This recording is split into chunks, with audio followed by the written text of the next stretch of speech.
सिद्धि की शादी के बाद वो ससुराल चली जाती है। पीछे रह जाती है भाभी रानी।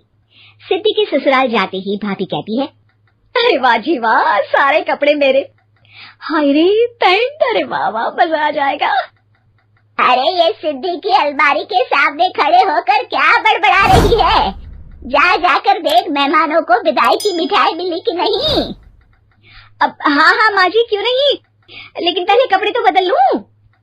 अब रानी आ जाती है सिद्धि के उन कपड़ों में जो वो ससुराल जाने से पहले घर छोड़ जाती है।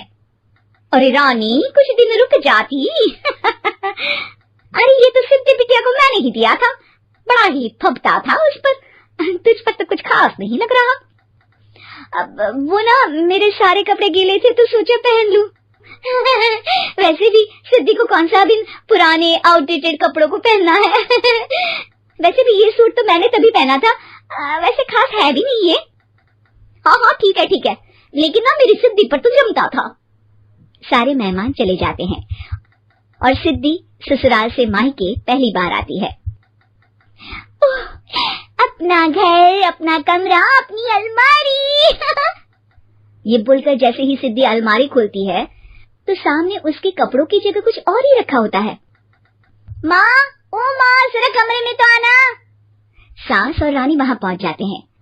रानी ने पहनी होती है सिद्धि की जींस और टी शर्ट। अरे भाभी, ये क्या?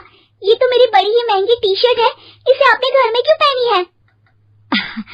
अरे बहुत मिलती है दीदी ये चौक की मार्केट में, 150 में। ओ भाभी प्लीज, ये एरोपोस्टल है, 2000 की एक टी शर्ट।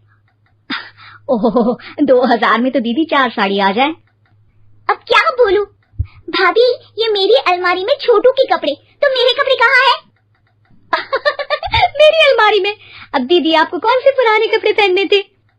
माना भाभी, लेकिन मैं जब घर आती तो यही सब पहनती ना। अरे तुम तो बड़ी कंजूस हो दीदी। खैर, वक्त आता है जब सिद्धि ससुराल के लिए रवाना हो रही होती है। अरे रानी, अंदर से सिद्धि का गिफ्ट ले आ, लड़की पहली बार ससुराल से मायके आई है। रानी अंदर जाती है और एक सिंपल सी साड़ी लेकर बाहर आ जाती है। ये लीजिए माँ जी। सास बेटी को गिफ्ट देकर ससुराल भेजती है। अगले दिन रानी एक सुंदर सी साड़ी पहनकर सामने आती है। अरे रानी, ये तो वो साड़ी है जो मैंने सिद्धि को देने के लिए दी थी जब वो ससुराल ले जाती, लेकिन ये तूने कैसे पहन ली? अरे माँ जी, ये साड़ी तो मुझे बहुत पहले से ही पसंद थी, लेकिन चिंता ना करिए, मैंने सिद्धि के लिए भी अच्छी सी साड़ी दी है। हाँ। तभी सिद्धि का फोन आता है। क्या माँ, कुछ अच्छा तो दिया होता ससुराल ले जाने के लिए। अरे पहले दिखा दिया होता। ये चमकते हुए पैकेट में नौकरानी वाली साड़ी मत दिया करो माँ।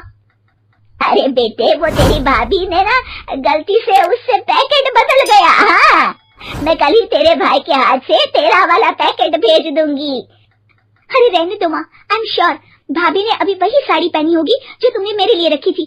तुम तो समझ नहीं पाई उनको। खैर छोड़ो, मैं ज्यादा बोलती अच्छी नहीं लगती, रहने दो, आपको उन्हीं के साथ रहना है, फिर बात करेंगे। सास को रानी पर गुस्सा आ जाता है। वो उसके कमरे में जाती है जहाँ वो शादी का एल्बम देख रही होती है। रानी, मार्केट जाकर एक ऐसी ही साड़ी लेकर आ, कल प्रतीक जाकर सिद्धि के घर दे आएगा। अरे क्यों माँ जी, कितनी साड़ी देनी है दीदी को, या कोई सेल लगी है क्या? अरे चुप कर, मेरे बेटी के हिस्से की साड़ी खुद पहन ली, अब ज्यादा ज्ञान बांट रही है। एक दिन सिद्धि का फोन आता है। माँ, मेरी सास ने आप सबको खाने पर बुलाया है। सारे लोग सिद्धि के ससुराल पहुँचते हैं। खाना खाकर वो लोग निकल रहे होते हैं कि सिद्धि की सास सभी को गिफ्ट देती है। अरे बहन जी, बेटी के घर का खाना खा लिया, यही बहुत है, जो आप ऊपर से गिफ्ट भी दे रही है। अरे बहन जी, आप भी कहाँ इन बातों पर विश्वास कर रही हैं। सास सभी को गिफ्ट देती है, लेकिन रानी को जो साड़ी देती है वो अजीब सी हरे रंग की, लाल रंग की बड़ी छाप वाली होती है। अरे छी, ये कौन पहनेगा? सासू माँ को तो जरी वाली इतनी सुंदर, और मेरे लिए ये नौकरानी वाली। अरे भाभी, दरअसल मैं जब भी घर आती थी आप वापसी में ऐसी ही साड़ी देती थी ना, तो माँ ने सोचा कि आपको आपकी पसंद की ही साड़ी क्यों ना दी जाए। बेचारी रानी, बोलती भी तो क्या। सिद्धि और सास रानी का चेहरा देखकर हंसने लगती है, तो रानी समझ जाती है कि अपने ही बिछाए जाल में वो फंस चुकी है।